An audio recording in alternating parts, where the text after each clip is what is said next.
Banks ഫോറക്സിൽ trade ചെയ്യുന്ന പോലെയാണോ നീ ഫോറക്സിൽ ട്രേഡ് ചെയ്യുക? അല്ല, ഒരിക്കലും അല്ല. ഫോറക്സ് ലേണിംഗ് സീരീസിൻ്റെ 5ാമത്തെ എപ്പിസോഡിലേക്ക് എല്ലാവർക്കും സ്വാഗതം. നിങ്ങൾക്കിപ്പോൾ ഫോറക്സ് എന്താണെന്ന് അറിയാം, എങ്ങനെയാണ് കറൻസീസ് മൂവ് ചെയ്യുന്നതെന്ന് അറിയാം. പക്ഷേ എങ്ങനെയാണ് ആൾക്കാർ ഫോറക്സിൽ ട്രേഡ് ചെയ്യുന്നതെന്ന് ആലോചിച്ചിട്ടുണ്ടോ? ഫോറക്സിൽ ട്രേഡ് ചെയ്യാൻ ഒരുപാട് വഴികളുണ്ട്. But most of the traders use ചെയ്യുന്നത് ഒന്ന് തന്നെയാണ്. അതിനെയാണ് നമ്മൾ റീറ്റെയിൽ ഫോറക്സ് അല്ലെങ്കിൽ സ്പോട്ട് എഫക്സ് എന്നൊക്കെ വിളിക്കുന്നത്. ഇതിൽ നമ്മൾ ഒരു ഫോറക്സ് ബ്രോക്കർ ത്രൂ കറൻസി പെയേഴ്സിലായിരിക്കും ട്രേഡ് ചെയ്യുക.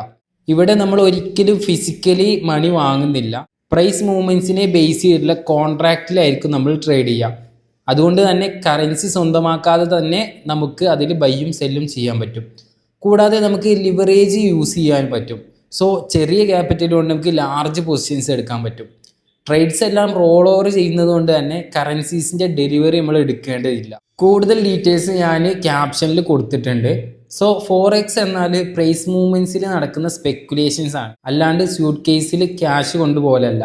നെക്സ്റ്റ് എപ്പിസോഡിന് വേണ്ടിയിട്ട് ഫോളോ ചെയ്തോ.